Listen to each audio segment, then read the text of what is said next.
Yo, yo, yo, welcome back to another episode of Untitled Sports. And before we get to our guest today, we have a big shout out for Living Sisu. Living Sisu is a platform and app that wants to give you all the tools to have success in your sport. Their main objective is to activate your lifestyle. So it's for active people. Enjoy discounts at companies like BioSteel, 30% off, Body Logics, the Goalie Guild, all his books are discounted.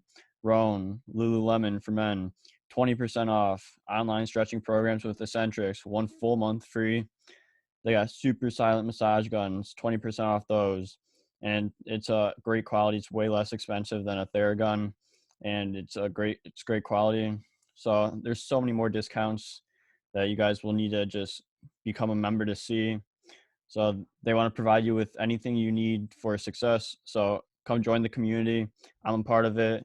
A bunch of other athletes are a part of it. So it's free to join. It takes 20 seconds to get exclusive offers to your sport, and it's definitely worth it. So do us a huge favor and go sign up for Living Sisu's membership. It's free, takes 20 seconds. So go do it, and we'll see you there. Living Sisu is a great company. We know one of the co-founders, Zach Fricali. He's a great guy. He's the co-founder. He does a lot of live streams on Instagram at Living Sisu, and with a bunch of elite athletes, and you learn a lot from like the athletes' determination, their resiliency, everything to what made them become successful.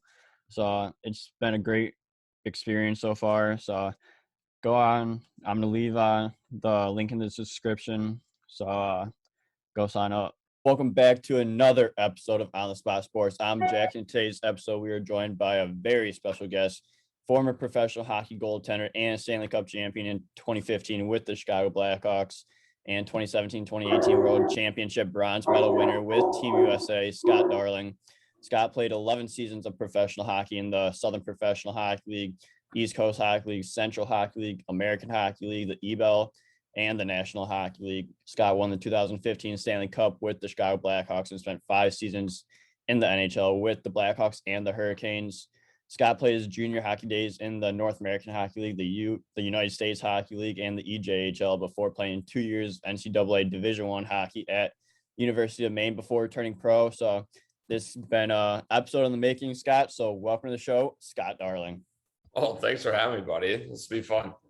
Yeah, absolutely. I'm glad you picked up the phone when I messaged you, and like everyone's super excited to have this episode that I've talked to. So to start things off, like, how have you been? Like, you've been a bit of a comedian recently. So like, how's everything with that, and like, how did that get started? Yeah, man. I like you said, I was fortunate enough. I played goalie for 25 years of my life, and then got to play pro for 11 years and had a pretty wild ride, like doing it, 19 pro teams, and lived all over the world. And it was a good run. And then I retired, and, I needed something new in my life. I needed something to like get out of bed in the morning. And so I started working for Barstool Sports, and then, I always loved stand-up comedy. And I finally, got the gumption to do it. I started like 4 months ago, and it's been going great. I'm already traveling with a real comedian.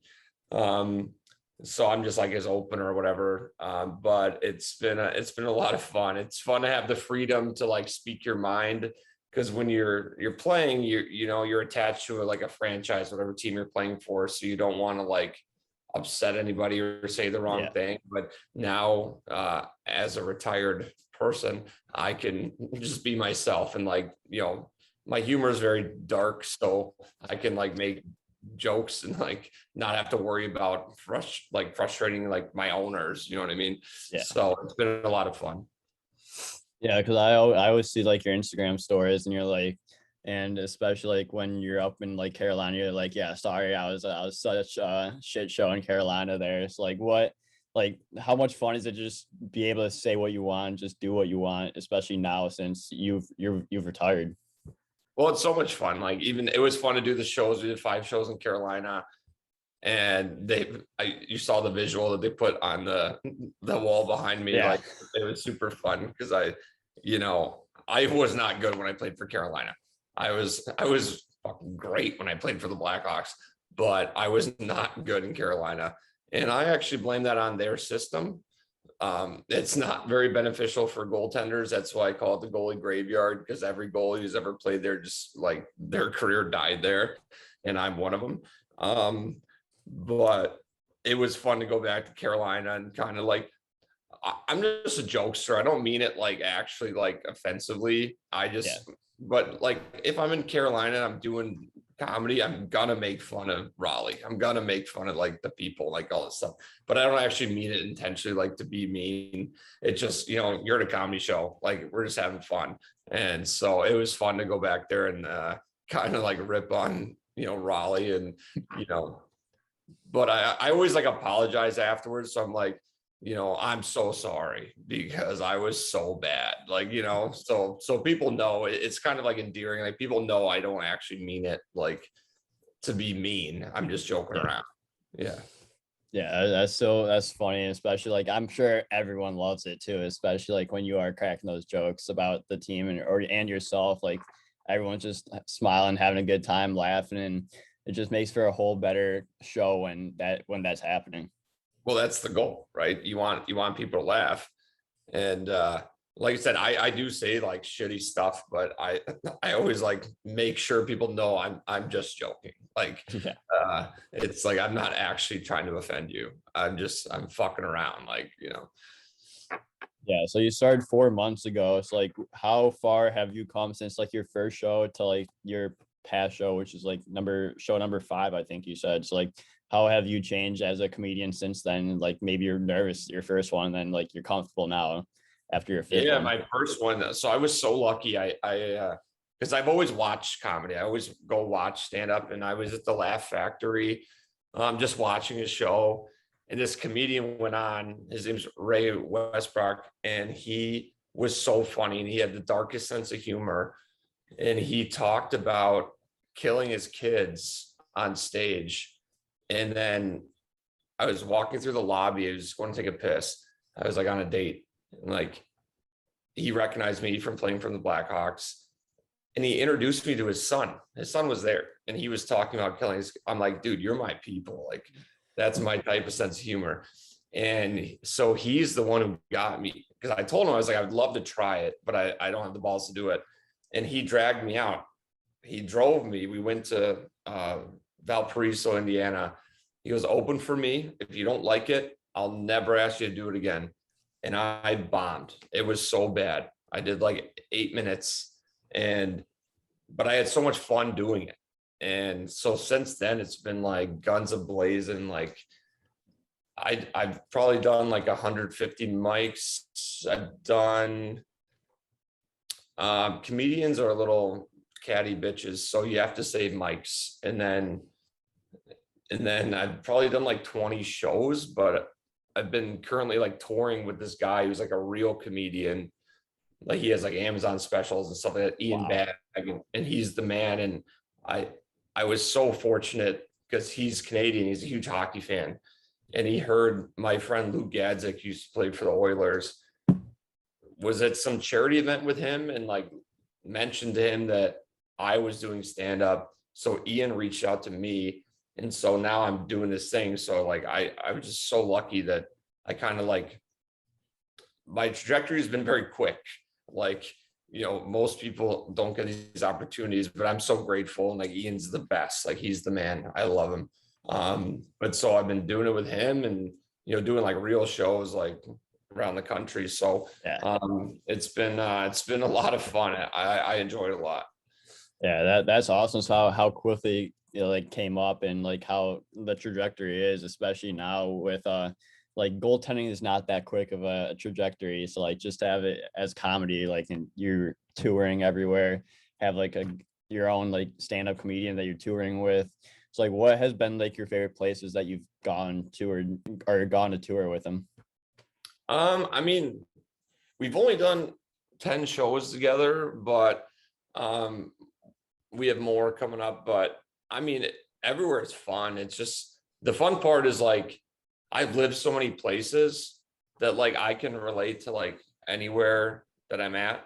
to Yeah. like, kind of make it, we did Houston the first time, and, you make jokes about, I was sitting next to this guy on the plane when I was flying to Houston, and he told me like Houston's like the most overweight city in the country. And he was like, make fun of that, blah, blah, blah. And so I get up on stage and everyone in the crowd is like skinny and handsome guys, beautiful women. And I'm like, fuck this guy. Like I had this whole joke planned about like, stabilizing chairs. But like, it's not going to work because you guys are all beautiful, stuff like that. Like, and then obviously Raleigh was like pretty easy to like make jokes about because I lived there for 2 years. And then we got, what do we got? Milwaukee coming up. And then I think I might do Seattle too. And I grew up in Seattle, so can do that easy. I played hockey for the Milwaukee Admirals in Milwaukee. So, and then we're doing Chicago. And so I don't know, you just got to think of jokes, like make it relatable to the people that are in the room. And so it's fun. I really enjoy it, like way too much. Like I enjoy it so much. That's awesome that you found like what like that path after your career came to a close, and just you're able to do this now, and like it's gone way farther than you probably would have expected at the beginning, and like you're just having a ton of fun, and why not stop? Just keep doing it, keep enjoying yourself. Yeah. I don't know if I'll ever get to the point where I have like again, sorry for the dogs. If I ever get to the point where I have like, a Netflix special or something, but all I know is I'm trying my hardest at it. It's kind of like how I operate, just like hockey. It's like, yeah, no, it's like, I'm going to try my best. I'm gonna leave it all out there. And if I don't get there, I'll have no regrets. Like I don't know if I have it like to be like, a real comedian, but yeah, sorry, this is Moose. And that's scary. They love each other. Yeah. Yeah, but we'll see. And no matter what, it's fun. So yeah, absolutely. That's all that matters. That is fun and you're enjoying it. And you're also part of Barstool, like you said earlier, and like you were recently in the Spin Chicklets Cup. So like how's working with Barstool and then going on to like these like unreal like events like the Spin Chicklets Cup? Oh, they're so much fun, man. Like I've done 3 of them now. We got one coming up in Fort Lauderdale. They're some of the most fun weekends that you could imagine, because like, yeah, you got to do this stuff like the meet and greets and hang out with people and whatever, but the people who work at Barstool are so great and they're so much fun to hang out with, and like we have a fucking blast. Like we're playing hungover pretty much every game. And this last one, we moved up to the top division and we got our asses kicked. Like, because these people play like real roller hockey, and like we're all just has-beens. Like, I'm not a forward, They always ask me to play goalie. I'm like, no, never playing goalie again. But we went out there, and this one we played on an Olympic-sized rink in Buffalo. And the other 2 we've been playing on like mini rinks, and I was so bad. Like the first game, would you guys stop, please? So bad because I kept like, I played D. I have a defensive mindset. Yeah. And so I was like turning early, and I'd turn around, people are going wide on me, and they're still like 100 feet behind me because I was used to playing on these mini rinks. Give me 1 second. Would you guys?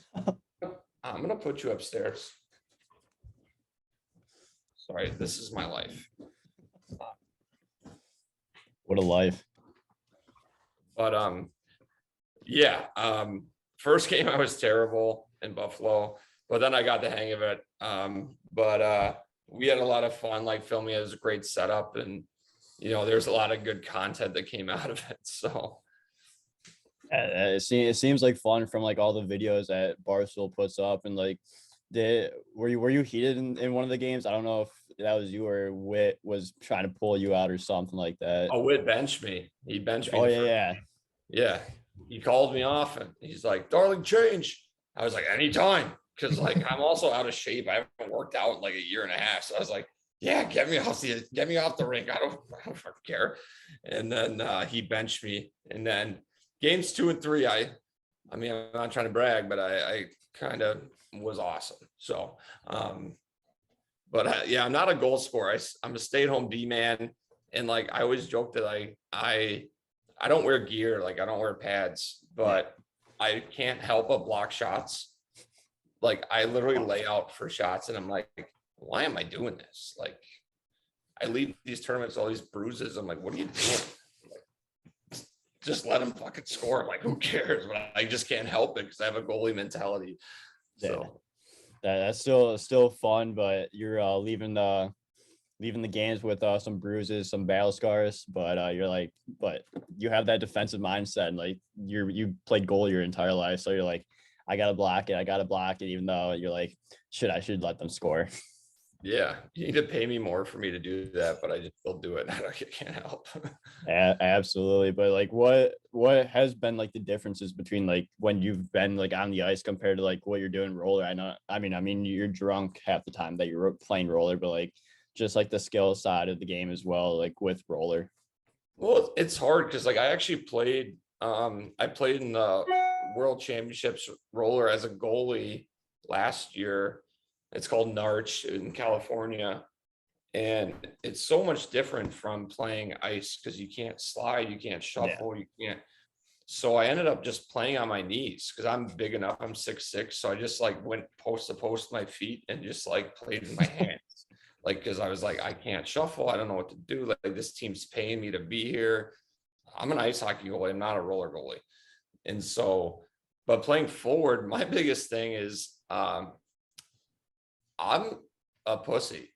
Like I don't want to fall. I don't want to crash. I don't want to like run in the boards. You can't stop on rollerblades. Yeah. You know what I mean? And so I'm afraid to go full speed because I can rip. Like I could go full speed, but like I don't want to get hurt. So Just I've been hurt coasting. in my life. So like I got 57 broken bones to account for. Like I don't want to get hurt. So I kind of float around. That's why I'm a stay-at-home D man. So that's the biggest difference is because like you can't stop on rollerblades. Yeah. So Yeah, like I've played roller like during like the pandemic when we couldn't get on the ice, and like I was like some days I'd be ripping on rollerblades, and like I would have the same thing. Like I don't know how to stop on them. I'm not going full speed and then crashing into the boards. And I'd show up with shoes sometimes and just run around the entire time and still wheel and get all the goals in the world from guys that are rollerblading. So it's a bit of a different like skill set, but it whatever works. yeah, I mean, the guys we were playing against in Buffalo, they knew what was up. They were roller players, like they know. So they were ripping. Like I said, they burned me wide so many times. That's why I got benched. So Witt was not very happy with you at that point. no. But Yeah, it's all fun and games. Like yeah, you put on these personas to like make video content and be funny, mm-hmm. like you know. Yeah, and so, everyone enjoys them. So like, just keep doing what works. And like Barstool has like a name for being the most funny like content like there's ever been. So like, just to have like be part of Barstool and be able to create content like that with like guys like Biz, Witt, RA, all of them, like nothing better. yeah. Oh, Biz is the king of content. Yeah, oh yeah, and it's always fun just watching what he does, and like when he does like do like the spin chicklets and all that, the podcast and just content like the golf, like you're always in for a good time. Oh yeah, he's the best, and like he is honestly, I can't think of anybody else like in the media world that can bring the people and bring the laughs like that he can. And like I'm lucky I get to see it with the Barstool stuff. So he is a unicorn. He is amazing at that. Yeah, that's unreal, and like that's all you live for. Like when you do watch like videos like that, you just want to have laughs, and I can attest to that. Whenever you're watching Barstool, like you're always laughing the entire time. Yeah. Yeah, but I want to get into your career a little bit here. So you grew up in Virginia, in Newport News, Virginia. So like, what was it like growing up in Newport News, and then just like finding your love for hockey? Well, I didn't really grow up there. I grew up military. So my dad was stationed there. I was born there. And then we got transferred to a town outside of Tacoma, Washington, in Washington State. And so I kind of grew up there. And then we got transferred to a town in Alabama. And then in second grade, my dad realized I was good at hockey. And so he left the military and moved back to Chicago. My parents are from Chicago. And so we moved back to Chicago. So I was in a more hockey friendly atmosphere, and so we moved back here, and like, I've been a suitcase my whole life. Like, I was in Chicago from second to seventh grade. And then I went to prep school in Canada, and then I started playing junior hockey, like all over the place. So I've just been like moving around my whole life. And then, once I retired, I'm in Chicago now. I finally like settled. I'm in Chicago. But yeah, since I was born, I've been moving my whole life. Yeah, and like you seen so many different places, especially like during your career and everything, especially like going from like in your professional career from the SB all the way to the NHL. You're seeing everything. So Yeah, then 19 pro teams. yeah, that's a bit of a suitcase for sure. But like what comes with suitcases, like finding good places to live and like enjoy when you're out. Oh yeah, and I'm a foodie too, so and like I told you, that's like a fun thing about comedy. So wherever I'm going to do, I have like 1 degree of separation from anywhere in the country. Yeah. The only state I haven't been to is Hawaii. And I've been to every province of Canada, and it's like Hawaii is my last one I got to get to. But it's like I go anywhere, I can relate to the people there. It's like, oh, like North Dakota, like, yeah, you ever been to Bismarck? Like, you ever done, the U.S. national curling teams there, like whatever, just stuff like that. It's so it's fun. I've lived a very, very full life, we'll say. And I got to play in Europe too, and like that was amazing. True. Yeah, I love Austria. Like, I would literally live there again. Like, not even play hockey. I would just live there. I enjoyed the Alps a lot. Do you see yourself going to Hawaii anytime soon to finish off that 50 states road trip? No, because like my thing is I love traveling. Like, I think I got like 34 countries under my belt. And if I ever have enough time, because it's like a 7-hour flight from Chicago, if I have time, I'm going to go overseas. I'm not going to go to Hawaii because I hate the sun. Like, if you can tell my complexion, I'm not a sand beach guy. I've had sun poisoning 12 times. Like, I don't want to go lay on the beach. Yeah. So if I ever have the time, I'm going to go somewhere else. But eventually maybe I'll get there, just like check it off the list. But yeah, as of right now, I have no plans to go to Hawaii. Yeah, but maybe one day in the very, very far future, if you just want to knock that off the checklist, but not anytime soon. Yeah. It's just too expensive, and it's a long flight to go sit on the beach, which I don't do. I hate which you don't like, yeah. Yeah, so it's a bit of a different two worlds not colliding. Yeah. Yeah, but what made you like enjoy the sport of hockey? Like, what got you into it, and like what, like the position of goaltending? Like, how did you become a goaltender? So my dad was a goalie. He played like club in college, and when I was a little kid, he played men's league. And so I just go watch him all the time. And like, you always want to impress your dad. Like, so, and also I love the gear. Like, I'm a gear whore. Like, I still am. Like, I love designing my own gear when I was playing, and, my mask and stuff like that. But so just watching him growing up, and then, yeah, I played for a team that was like, you rotated who played goalie, and I sucked at forward. I was terrible. So I played goalie one time and they were just like, you stay there. Like, we're going to You're a liability at forward, and if you're Yeah. on the ice for forward or defense, but goalie, that's your Yeah. go-to. They're like, that's where you should be. And that was when I was 5. And then I had never left the net since. And, obviously my dad played, so like he was a good, goalie coach for me. And I ended up being way better than he was, but but yeah, that's how I got into it. And yeah, it's just something, people have like a knack for like something, and that was my thing. Yeah, so like what's been like your favorite pad that you've designed throughout like your pro career? Like what was your favorite, like you're like, yeah, this is the one I really enjoyed creating? I mean, there's a lot of them. But one of the funnest ones to design was when I was playing Carolina. We had like the Hartford Whalers night. Yeah. And so I designed these old retros with like the whale tail on the bottom. And that was fun. But my big thing was masks, because like I draw too.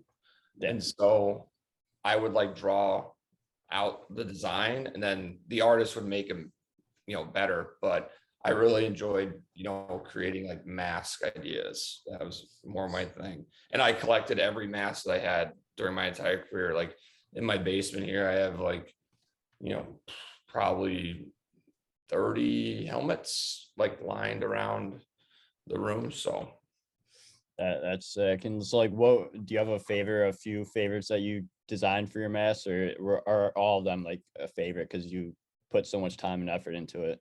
well, I like my Chicago mask because being from Chicago is fun, and there's so much stuff here. Like my Stanley Cup mask that I have like framed over here, like, you sneak in a Portillo's hot dog, you sneak in like the Navy Pier Ferris wheel, the Blues Brothers, Yeah. and I did a Wayne's World mask that was cool. And then I did an MJ tribute mask, like Michael Jordan. That one was cool.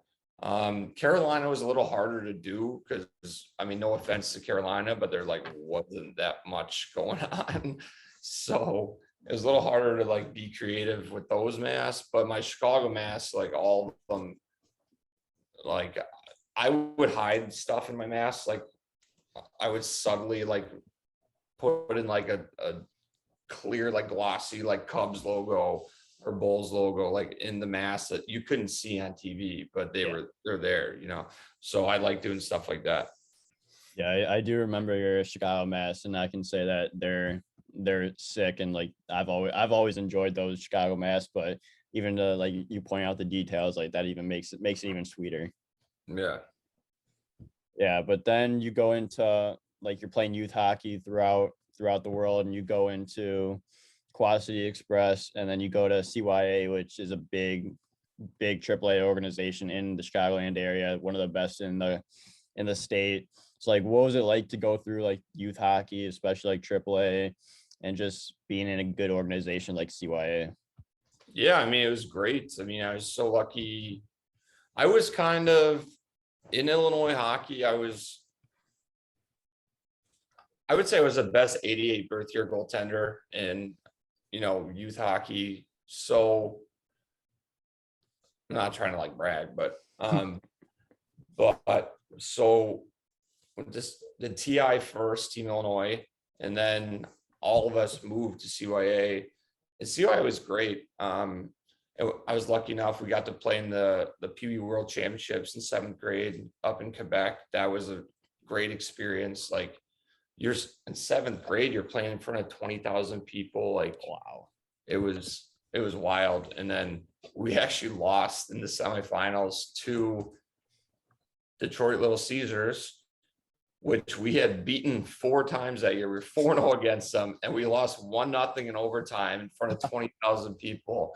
And I mean, it's still a great memory. It was a fun tournament to play in. But yeah, I mean, honestly, that like you got to thank your parents at that point, because like I lived in the south suburbs, and I had to go to Skokie every night to practice. It was an hour drive. My dad would get off of work. He'd be home for 5 minutes and then we'd go. And I'm like, now looking back as an adult, I'm like, thank you so much. Like, like it took so much time and money out of your life to give me the opportunity to get to where I got. And so I always think about it like that. Like, I thank my parents so much for putting in the work and spending the money so that I got to make it to the NHL. And like, I try and pay back the favor. Like, my dad's not with us anymore, but my mom is. And so I try and, return, what I can do for them. Yeah, and like hockey is such a commitment, especially time and money, especially being a goalie. Like, you're already spending thousands plus dollars on gear, and then travel with like the team fees and all that. But just as you get older, like, you realize like all the things that your parents do for you, and you're like, wow, like, I'm growing up, I never like thought of that, but like growing up, when you're older, really, like, thank you, like you just said. Yeah. And even me, because I grew really fast. So like, they had to buy me gear all the time. Like, I was like, oh my God, like gear is like a set's like $1,200 at that time. It's like, all I can say is thank you so much. Like, And it's crazy how fast time goes. And like, when you're playing youth hockey and then you go up the levels, like, wow, like, you just because like that's just another opportunity. And like, it's because of like the commitment that you and your family have had throughout that time to help you get to that next level. Yeah. So then you go into the North American League after your year at CYA, where you were with the North Iowa Outlaws for 8 games. Like, was that opportunity to get, or how did you get into the Nhl from CYA? And like, did you go to like tryouts, or did you just get drafted to the Nhl, or like what led to that opportunity? Yeah, so I played in the CSHL in Quad City, like you mentioned before, and then I got drafted into the by North Iowa, and then I went there I think it was my junior high school, and I was like the backup third string goalie, like hardly played, and then I was still there my senior year of high school. In my first game of the season, I got lit up. I got absolutely dusted. I got yanked like 17 minutes into the game, and they cut me, and that was it. At that point, my mindset was like, well, I'm done with hockey. My parents are like, just come home. Like, they were worried about school. So they're like, just come home. So I transferred back to my high school in Lamont, and I was like, mom and dad, I was like, I'm not giving up on hockey. And so that's how I ended up in the EJHL. I found a team that needed a goalie. I had never heard of the EJ, but went to New York, did a little tryout practice with them, and they're like, yep, we'll sign you. And then, transferred to the school out there, and then had the best 27 games I've ever had in my life, and committed to Maine and got drafted in the NHL, and, went from there. Yeah, so you go to EJ, and like you said, like, you're not giving up on hockey at that time, and you're just working your way, and then you sign an EJ deal with the district team, and then you play in 27 games. Like, what were those first experiences of junior hockey like, and just getting used to the junior hockey lifestyle, especially since it is a bit different from when you're playing youth hockey? Well, I mean, yeah, I've been playing juniors for 2.5 years by that point, but I mean, the EJ, the thing that happened was my team was so bad. We were the worst team in the league. So I think my average was like 58 shots a game, which is like crazy, Yeah. But so my goals against was like 3.5 a game, but my save percentage was like 936. Like, it was, and yeah, I don't know. It was like hard because my team was so terrible, but I just got on a heater and got noticed by everybody, and like, it happened pretty quick where all of a sudden one school asked me on a visit, then the next thing, every college in the country was asking me to come on visits. And then my second visit was Umaine, and Umaine is known for developing goalies. So when I was deciding to sign there, their last 7 starters had played in the NHL, at least one game, all of them. And so the second they offered me a full ride, I was like, yep, I'm in. Like, that's it. And had to like apologize to all the other schools that I promised visits to. But I was like, I'm going to Maine. It's the best goalie school in the country. So I'm going there. Yeah, you see all those stats of 7 goalies making to the NHL at least one game, and you're like, yeah, like if I want to get to the NHL, I have to do whatever I can to take that step. And obviously, Maine's doing something well for their goalies to help them get to the NHL level. Yeah. So then you go into, after that year with the Capital District Selects, you go into the USHL with the Indiana Ice, where you played 42 games and you went on a heater with them, going 25-10-2. So like, what was that experience like playing the top tier level juniors, especially going from the EJ to the Nhl and then getting your shot in the USHL? It was fun because Ben Bishop was a goalie in Maine, and they try and like time up so that you can come in and back up your freshman year and then play 3 years. Yeah. So he was there, so they're like, take a year, go to the USHL, like keep progressing.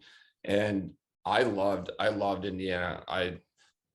Still to this day, the guys in that team, like, we're still great friends. We still keep in touch, like all of us. So it was a lot of fun. And you know, you're young, you're 19, you don't have to go to high school anymore. So like, we had some fun, you know what I mean? And the women in fucking Carmel are they are beautiful. So we had fun, and it's a great development year. And then I was almost going to play another year of juniors, but then Ben Bishop signed early. So he signed his junior year. So I got to go in to Maine and start as a freshman. So that's kind of how that went down. Yeah. So like, what was that development period like, going from the Nhl the year before, the EJ, and then getting your shot in the USHL with Indiana, and just being able to like develop, like you're taking a lot of reps, especially the last couple of years, and like you're just going into practice, just thinking about the reps you're taking just to keep developing. So like, what was that development curve like? Yeah, it was I always had like my eyes ahead of where I was, you know. So like, Yeah. I was so excited to get to University of Maine, where at the time it was the best D1 school in the country to play for. So obviously I cared about how I did in Indiana, but like, that wasn't the goal. It was like, you know, I wanted to play as many games as I could, practice as hard as I could, you know, get as good as I could before I went to University of Maine. But playing the USHL was a lot of fun. Like, the guys on the team, like, we're still friends to this day. We had a great crew, and a lot of them went on to be very successful. Like, John Carlson was on my team. Obviously, he's had an amazing career. You know, Paul Carey was on my team. He played in the NHL. We had so many guys do like very well from that team, but my focus was always like, get ready for University of Maine. And so that's kind of what I did. Yeah. So then your junior career comes to a conclusion, and then you find yourself going to University of Maine and being the starter since Ben Bishop signed in the NHL the year before. So you come in, start a lot of games, playing 27 games your first year, which is rare for a first year goalie and at the college level. So like, what did you have like any expectations going in, where you're just going to be like, I'm going to go with the flow, just play as many games as I can and get like that development and get used to the game of NCAA? Yeah, I was like very in the moment when I was in college, because like, I didn't really have expectations. I never even thought about the NHL. Like, and when I was at Maine, you know, I don't even know how to explain it. I didn't play great. I always played. It's actually funny. There's actually, like, statistically, I played good the first 2 months, and I played like shit the second 2 months, both years. I would have like a 930 save percentage, and then January 1st hit, and by the end of the season, I have an 895. I have an 895 both years.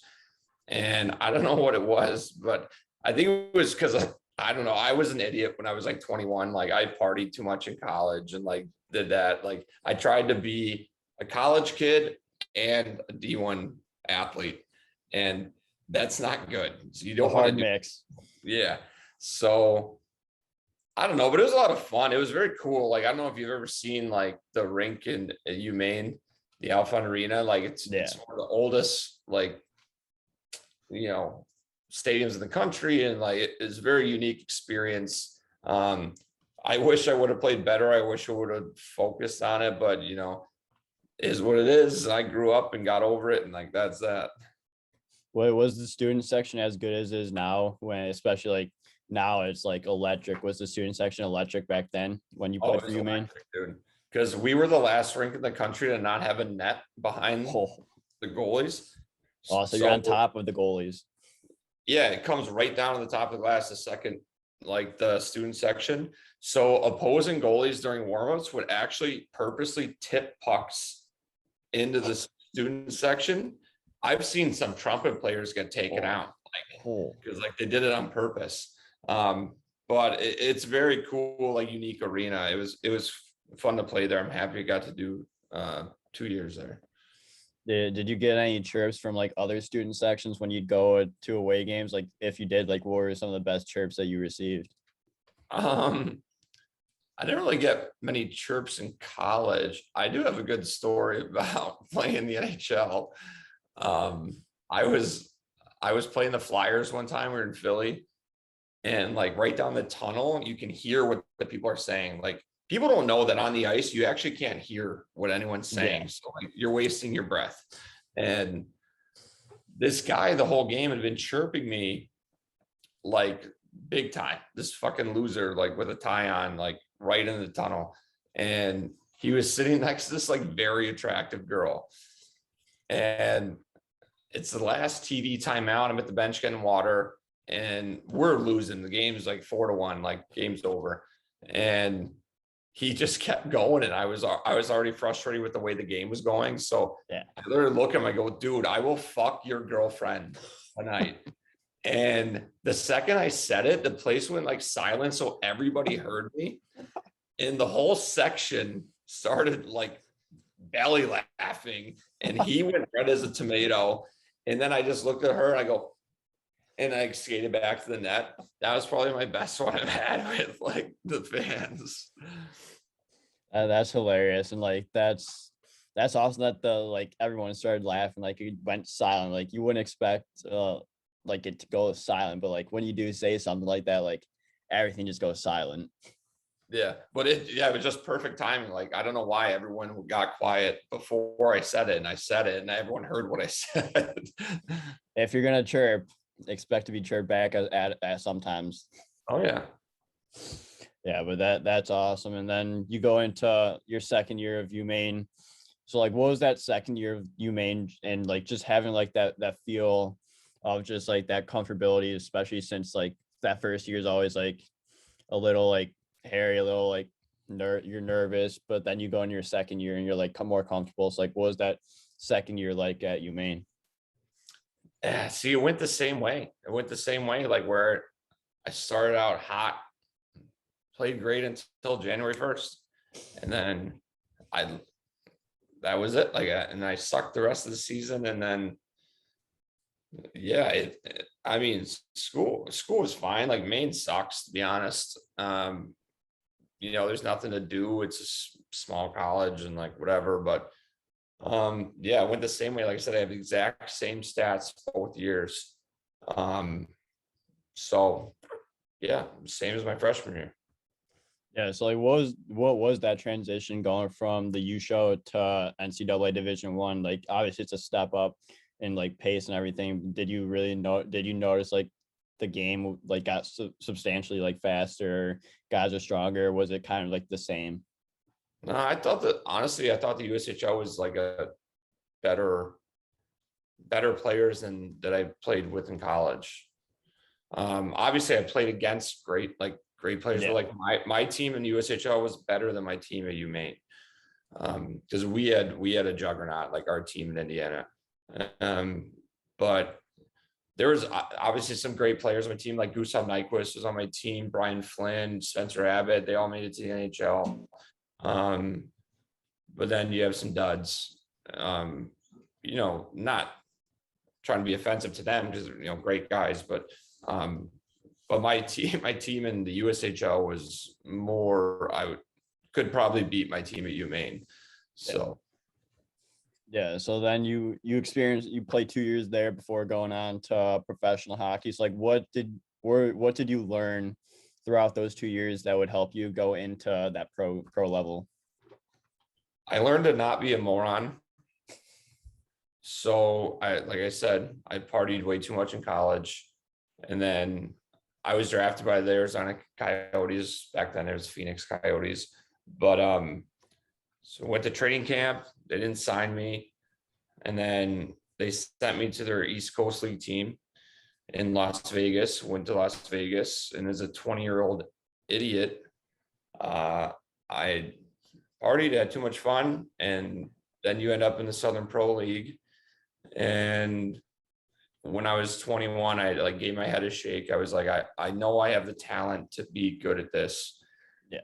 So I, put my nose down, started doing the right things, stopped all, off ice activities, and just focused on hockey, and, worked my way up from there. And, the rest is history. So.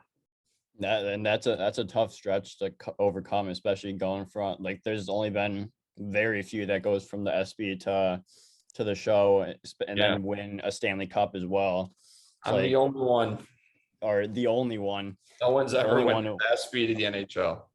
That's crazy. And like, just to work your way up, and like it's a hard reality when you like are partying too hard, and then you have to like really like be like, if I want to make it to the NHL and go up the levels, like I have to stop partying and all that, and then just put your nose to the grind and work your way up from there.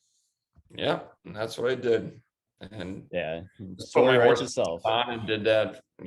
I played another year in the SP, then 1 year in the Coast, 1 year in the A, and then I was lucky enough to sign with Chicago, and couldn't have worked out better.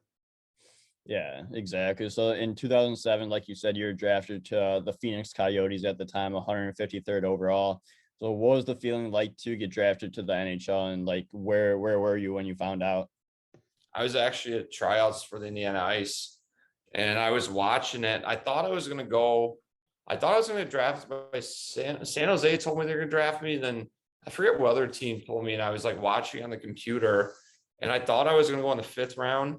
And then I got like bummed out because I didn't go. So I stopped watching. I had to go to tryouts. I had, to be at the rink.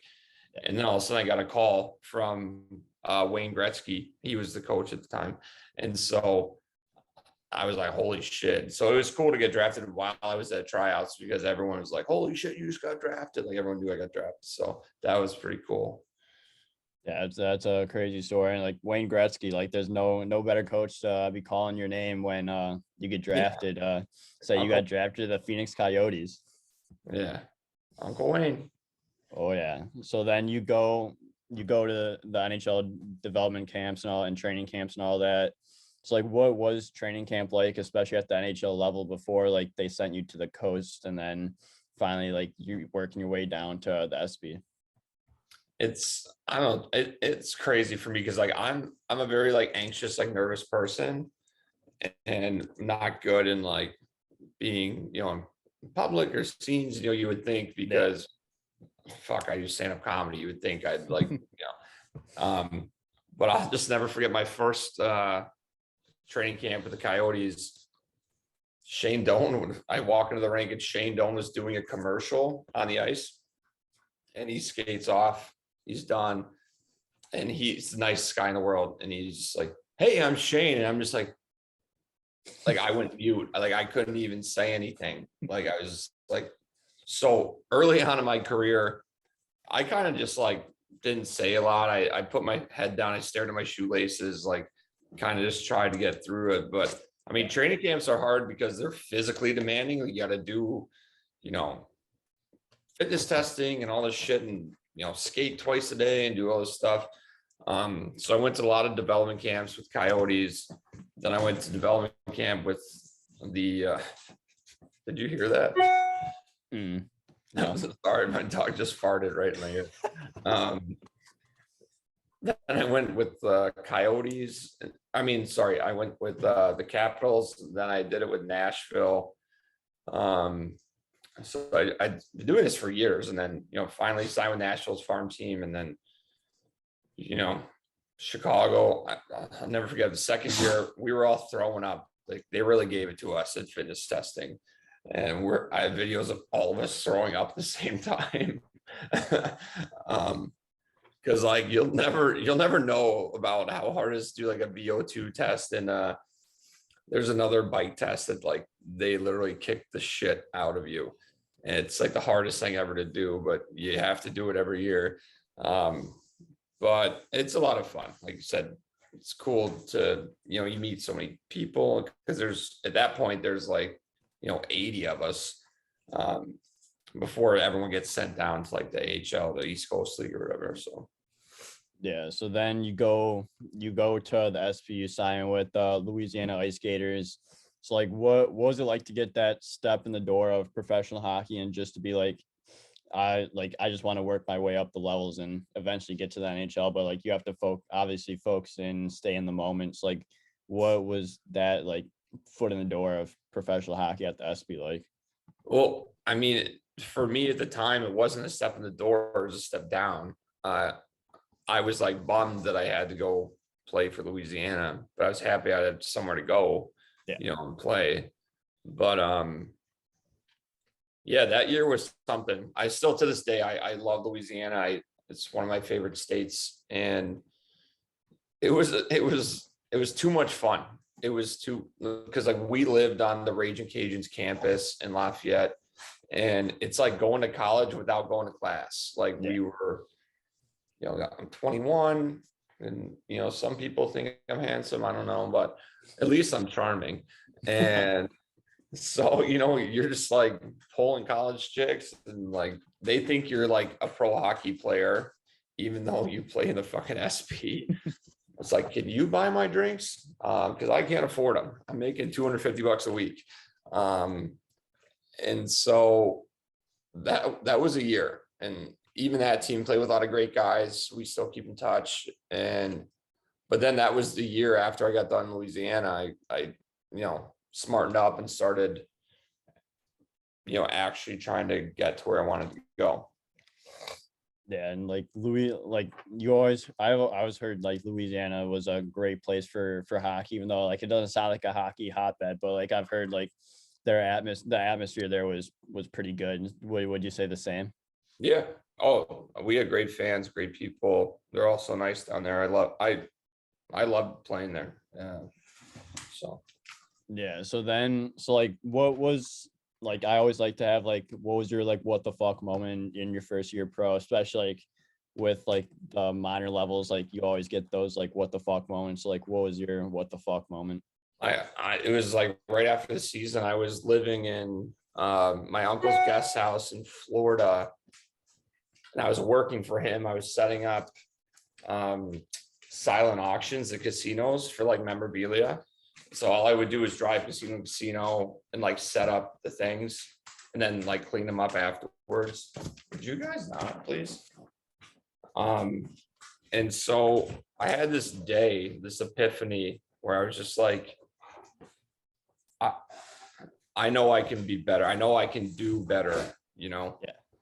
I don't need to be like working for my uncle, like whatever. Like I have the talent to get where I want to go. And I just like, it just snapped. And I was like, that's it. Fuck this. I'm fucking doing it. And like I said, I stopped drinking for years and years. And like, I stopped partying. Like my only focus was hockey. And that's what I did for the next 4 years. And well, I mean, 8 technically, but yeah. Yeah. So then you work your way up, and you're like, yeah, like I want to get to the highest level possible, and you knew you could do it.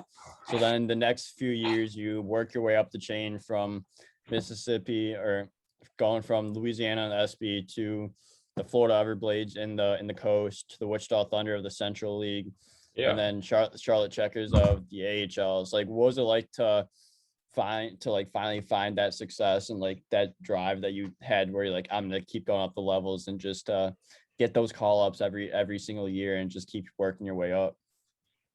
I mean, it was stressful, to be honest, because I went up all the time, got sent back down. I lived out of a suitcase like for years. Like,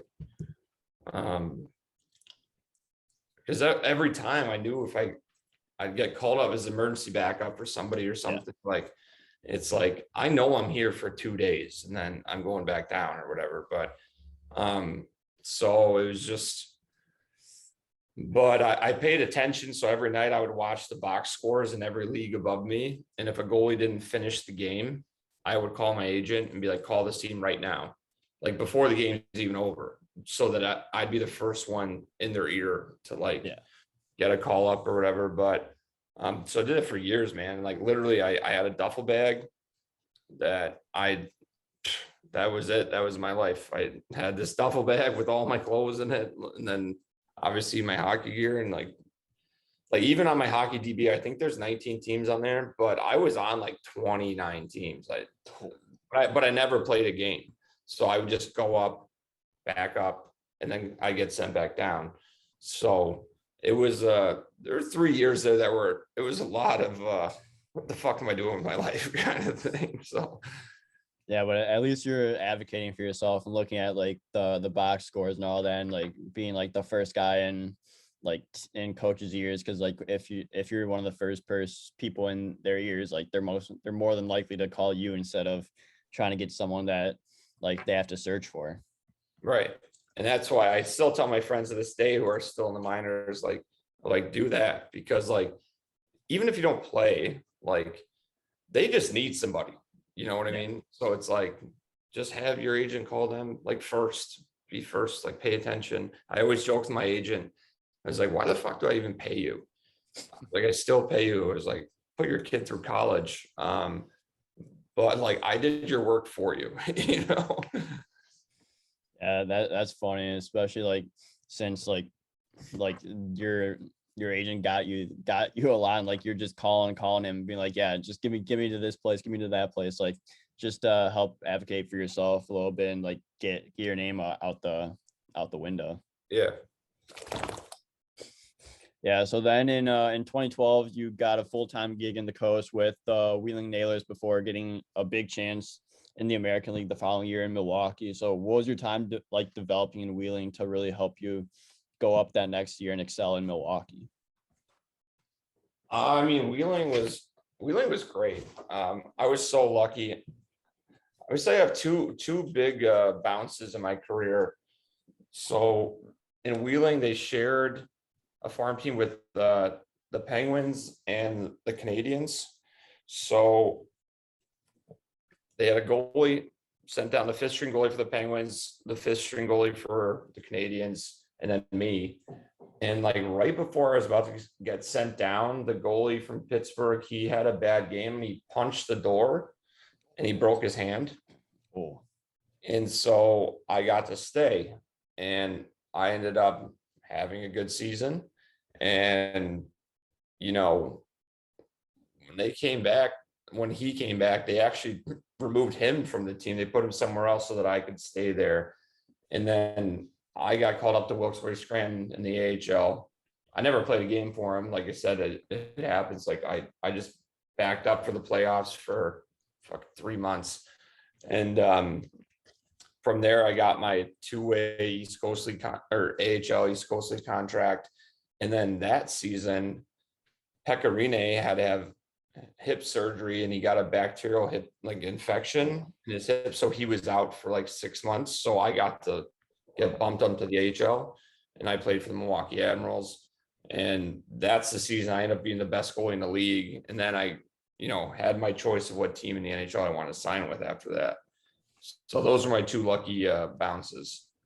Yeah, so then you go to Milwaukee, like you said, and you're the best goalie in the league. So like what did you learn throughout that season to help you be so successful and get to that top goaltending like statistic? I don't know if I learned anything. I think I got a little confidence because I went to training camp with Nashville. It was the first time I was actually at a training camp where I felt like I belonged, like I felt like I should be there. you're on the ice with Shea Weber and like all Patrick Hornquist, all these guys, and you're like, and they're not treating you like some bum. They're like, you're here, you're one of us. Like, and so, and Barry Trotz, the coach, he was very, very, very great to me, even though I wasn't going to play for the Preds that season. Like, he went out of the way to be like very, very nice to me. And like kind of remind me, he's like, you're not like some beer league goalie. Like you're here. You're one of us. And so I think honestly, just going to training camp with them, it made me feel like I'm here. I've arrived. I'm doing the thing. And so I think the confidence from going to training camp with Nashville that season and like Barry Trotz and like the guys like made me just feel like, like big dick energy that season. And like I said, I only played 26 games, but like I had the best stats in the league. I was the top goal in the AHL that year. And so I think that was the biggest reason, to be honest. Yeah, and having that confidence as a goalie, like you need that confidence, like good confidence, because if you have that confidence, like you'll run through a wall for anyone, and it'll just help your game even more. And instead of like if you're like doubting yourself and like you said, like you felt like you belonged there. It's like just having that confidence and that sense of belonging, like it definitely like fuels you a little bit more to get to that like NHL level. It's like, all right, fuck, let's go. Let's go. We got this. We're gonna keep going, keep chugging along. Yeah. And throughout that year in Milwaukee, like you put up insane numbers, and you also got in a goalie fight that year. So like, has that been like your only goalie fight that you've ever been in? That's the only goalie fight I have. I have plenty of tilts, but that's the only goalie fight I've gotten. It was square off at center ice too, right? Yeah, that one was a good one. But he came at me like I didn't provoke that fight. But we were losing 5-1, so I was already in a bad mood. And he came at me and I'm like, well, you just made a bad decision. So because I remember watching that fight a long time ago, like when it first happened, and like I think it was against Ida Kallio in Cleveland, I believe. Yep. How many other tilts do you have, like besides like a goalie tilt? Like how many tilts have you been in? I think I have 8 total, but they're all against forwards. Were they all in like the SB and the Coast? Yeah. What were some of the stories along to getting into tilts with forwards? I don't know. I can get grumpy. But I don't like when people try and like pull moves on like breakaways and stuff, like go between their legs and stuff like that. Yeah. It's like trying to embarrass me. It's like, I'll come right after you. Like, but in the SP, it's like there's 9 fights a game. Like, it's like not a big deal to get in a fight in the SP. But in the A, the only other one I almost fought, I love Marky, like Jacob Markstrom. He wanted to go one time, and the game was like 2-0. I had a shutout going. I was playing the AHL for Rockford, and I was like, I need my stat line. Like, I would love to fight you, but I need this shutout. Like, I'm trying to get up to the Blackhawks. And so we were joking after the game about it. I was like, dude, I would love to, like, because like even when I fought Sammy, like I played him the next day. I'm like, you good? Like, we were fine. Like, it's not personal in hockey usually. And so but we were joking after. He was like, I would have loved to like had it around with you, but it's like, need that shutout on my stats, All about getting the shutout. If you have a shutout, no way I'm fighting. Yeah, no. If someone scores on me, I'll come down there and we can rip it up. But as long as I have a shutout, no. If they score, we can go. Yeah. Yeah, but then you finished that year off in Milwaukee, and you impressed the Blackhawks with the 13-6-2 record that you put up, where you finally get an NHL job with the Blackhawks in 2014, 2015. So, like, what was that feeling like of getting your first NHL contract? It was awesome. I mean, like I said, I'm from Chicago. They're my favorite team, still a huge fan of theirs. So there were other teams I could have signed with, but the second the Hawks came in the picture, it was like, I don't care about how much they're going to pay me. Like, it's your hometown team. Sign it. Like, just sign it. And Yeah, it was wild. And like I had to tell because I used to train in Boston. I trained in Boston for 13 summers. And I called my dad and I was like, he was driving and I was like, pull over. And he was like, why? What's wrong? What's wrong? I was like, are you pulled over? And I told him that I signed for the Blackhawks. And he cried. It was adorable. But yeah, so that was the coolest like day ever. Like, Yeah. as being a Blackhawks fan, like my entire life. So Yeah, and then you go into it was a special year that year for you and the Hawks, where you guys end up winning the Stanley Cup that year in 2014, 2015. So like, what was that season like, and just being able to just ride it all the way up into the Stanley Cup final to finally win the Stanley Cup? I mean, it's a fucking Disney film. Like I went up and down a little bit. Then I came up February, like full time. I love Antti Ranta. He's a great guy, great goalie. But we switched places. He went to Rockford. I went up and, played my 14 games, played well. Q loved me. Q's the best. Joe Quenneville. He's a great, great, great human. To this day, we're still close. And he loved me and he trusted me. So that's why I got to stay up there and, play. And, getting to play in the playoffs where it's like most backups don't play in the playoffs. So I got to play the first round, support Corey, and Corey came back in and Crow played amazing. And, the rest is history. Fucking won the whole shebang. Yeah, and like you said, you get to play in the playoffs in the first round. Like you come in relief in, I believe, 2 or 3 games where Hawks are already down 3-0, just to be there and support Corey throughout that time. So like, what's your mindset when you do come into a game like that and you guys are down 3-0? It's just your job to just try to change that energy. Well, my mindset in that game was just stop the bleeding, try and keep it close. And then all of a sudden we tied it up, scored 3 goals in the beginning of the second period. And so then I'm like, fuck, it's on. It's like, it's my game now. Like, I came in just thinking like, well, just don't let it get out of hand, Yeah. But then we tie it up, but like, all right, it's my game now.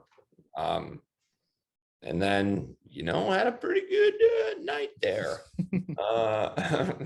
Longest shutout relief performance in history, I believe.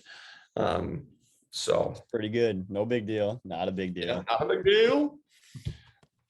Yeah, that's my claim to fame. Yeah, and like, so like throughout, like you go throughout the entire playoff series, playoff rounds, like when was the point where you're like, we could end up as Stanley Cup champions? I don't know. I never tried to get ahead of myself, but I'll never forget when Kaner scored the second goal, game 6 against Tampa. Like that's when it clicked because there was only a few minutes left. We were up 2-0. And I was just like, oh my God, like this is gonna happen. Like in my wildest dreams, I could never. Yeah. Like I said, I'm a Hawks fan. My family went to the parades in 2010. I watched 2013 with my mom at her house. Like, then 2015, it's like I'm on the team and I get to bring my family on the ice. And, sorry, it makes me like emotional just like thinking about, taking them on the bus. Like they were in the parade, not at the parade. It was very, very cool. Yeah, it's a whole different feeling than when you're watching 2 years before, and then you're actually in it, in the parade, just on the team and everything, and you're holding the Stanley Cup in 2015. It's like, what was it like to raise that cup when you got the chance to lift it? I don't even remember, man. People have asked me that. I don't like the adrenaline. Like I like blacked out on it. Like I don't remember who handed me the cup. There's no video of it. Just I don't know, just pure euphoria. Like, yeah, and like you're probably just thinking like, fuck yeah, like this is what I've dreamed of, and like how far you've come. Like that's probably like all you're thinking at the time, and then you just black out. Yeah. So then you spend a couple more years with the Hawks before you go on to Carolina, and then you finally go into play overseas in Europe in the EBEL with Innsbruck. So what was your time in Innsbruck and just experience like a different culture and a different style of hockey? I mean, Innsbruck was fine. I loved the city. I loved living there. It's like a majestic little mountain town in the Alps. The hockey was garbage. But it's very different also because players in Europe, like they don't shoot. Yeah. They just pass. Like it's fucking wild. Like someone could be on a breakaway and they're gonna pass the puck. I don't get it. It makes no sense to me. And I'm trained in North American hockey, so it took me a few games to like get used to it. So like as a goalie, all I did was like I took like 2 steps back in my crease because I had to go side to side so much. Yeah. That like I backed up a little bit, so my side to sides were like less like far, and yeah, it was something. But I mean, I love the experience, but I played for the worst team in the league, so I was getting like peppered. But yeah, I wouldn't change it. I loved it there and whatever. But like I said, that hockey was dog shit, but it was fun. It wasn't even comparable to playing in the NHL. And yeah, so because I could have went to Russia, but I didn't. Too many horror stories from the KHL. So yeah, I was I've heard plenty of those, and yeah, I was like, I'll take a vacation here in Austria over than going to Chelyabinsk.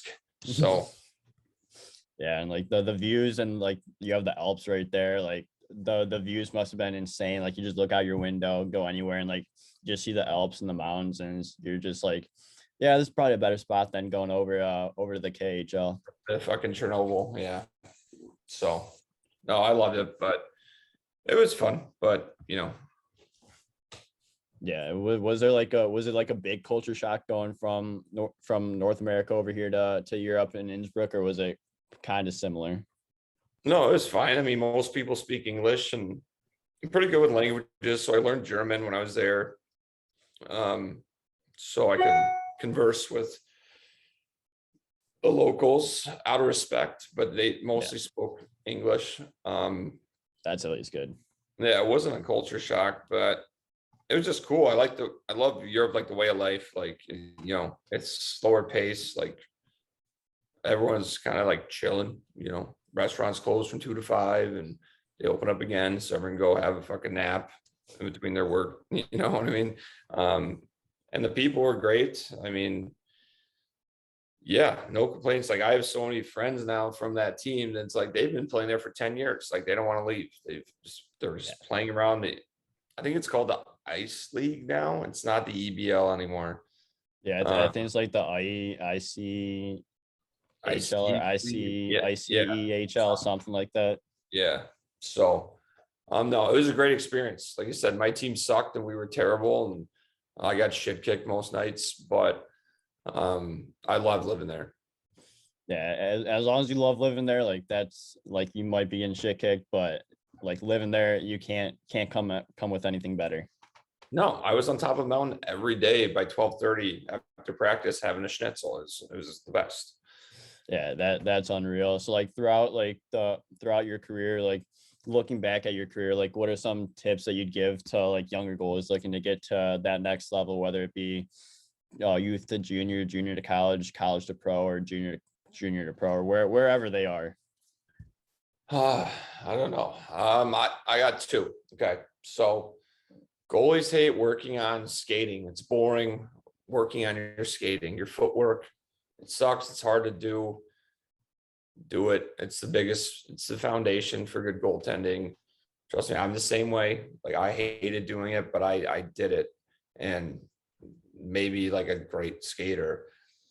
And the second thing I'd say is be nice to people, treat everyone well, because you never know which person. You need somebody on your team to like bring you up. Like you need somebody to bring you in. So just always treat people with respect, be professional, even if you're a kid, fucking be nice to people. Like, just, I mean, it's simple as that. Like, treat people well, because you never know which person is going to be the one who's going to like bring you along with them, so work on your skating and fucking be a good person. That's all I can offer. Yeah, and hockey is such like the circle for hockey is such a small world. Like you never know You get who blacklisted knows so each other. quick. Yeah. Yeah, and like everyone knows each other at some point in their career, and like if you want them to help you, you better fucking be nice.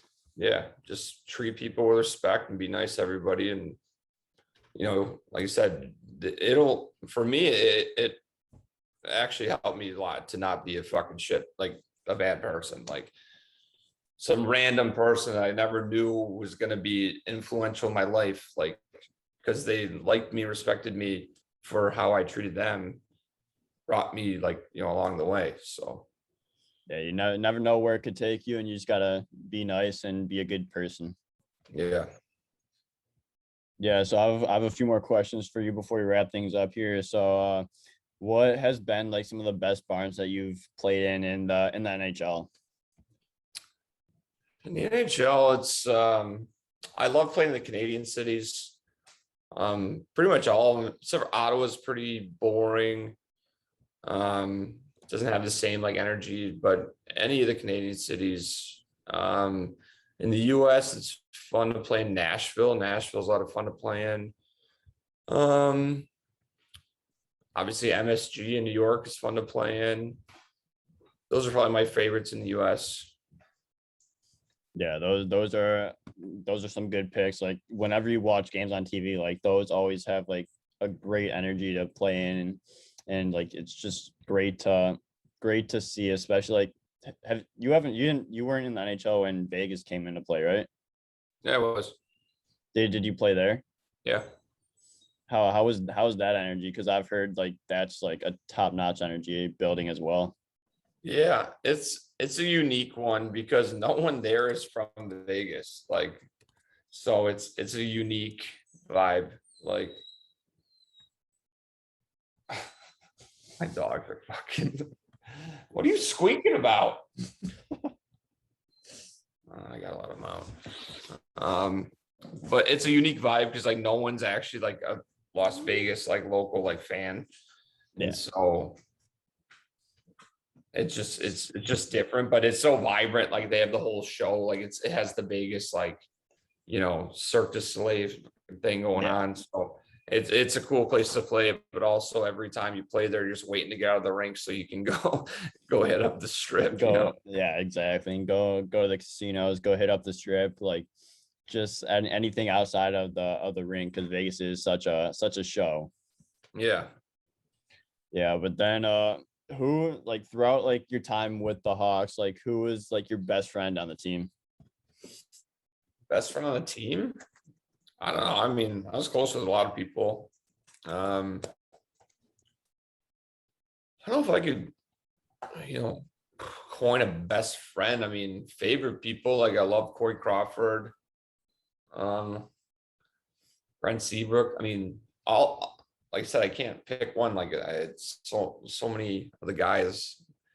We're still close to this day. Like they're just great. I was lucky that I can't think of one guy. Well, I can think of one. I'm not going to say it on here. Out of the 2.5 years I played there, that I didn't like love. But as a backup, like I got to spend a lot of time with like the scratches. Like we had to stay out and practice after. Yeah. So David Runblad was one of my best boys on the team, because he was always healthy, and so we had to stay out for an extra hour after every day, like my whole career. But so he was a beauty. But yeah, I can't pick like one, but there was so many great guys that I played with in Chicago. Yeah, that's awesome. And just like when you get close with a team like that, like you can't pick one, like everyone's like a best friend at that point. Yeah, and that's why we won, I think, because like we would go through a wall for each other, all of us. It's like if somebody said something or like attacked Jonathan Taves, I would commit murder in public. for him, you know what I Yeah. mean? And so, but we were all like that with each other. And that's how, like, we went to war in the playoffs. Like, we literally, it's like we went to war. And that's why we all, we pulled it off. Like, we fucking did it, you know? The best teams are the ones that stick together and will go through a brick wall or any wall for each other and go to battle for each other, like you said. Yeah. Yeah, and then my final question for you is, looking back at your career, if there's one thing you could change, what would it be? I'd be better at goaltending. No, I wouldn't change a thing, man. I had such a fun ride. Like, it was obscure and like not how it's supposed to be. Yeah. But I wouldn't change a thing. I mean, unless I could be better at goaltending, but it's like, no, I was so fortunate, and I'm so grateful that I got to, play 11 years of professional hockey. Like, Yeah. it's my dream since I was 4 years old. And so I'm so grateful. I know there's ups and downs, but like, even being like playing poorly in Carolina, like, it's still, I got to play for the Carolina Hurricanes. Like, I got to play for the Chicago Blackhawks. I got to do all this stuff. It's like, I wouldn't change a thing. I'm so fortunate and so grateful for all of it. Yeah, and like a lot of people like would say, like, through the ups and the downs, like, there's nothing I would change. Like, I would go through those again just to have the career I did and just to be playing professional hockey again. Yeah. Like, I'm just grateful. Like, I still, like, I have to pinch myself sometimes that I actually got to do that for 11 years, even though, you're playing the SP and then, you're doing the thing and living in all these cities. It's like, most people don't get to experience like a fraction of that. And so I got no regrets when it comes to my hockey career. Yeah, that's awesome. Well, Scott, thank you so much for coming on the show. I really appreciate your time, and I hope you had a ton of fun, and I look forward to following your comedy work the rest of the way and what you do with Barstool. All right. Sounds good, brother. Yeah, no problem. Thanks for coming on. It was a blast. And if you ever want to come on again, you know where to find me. All right.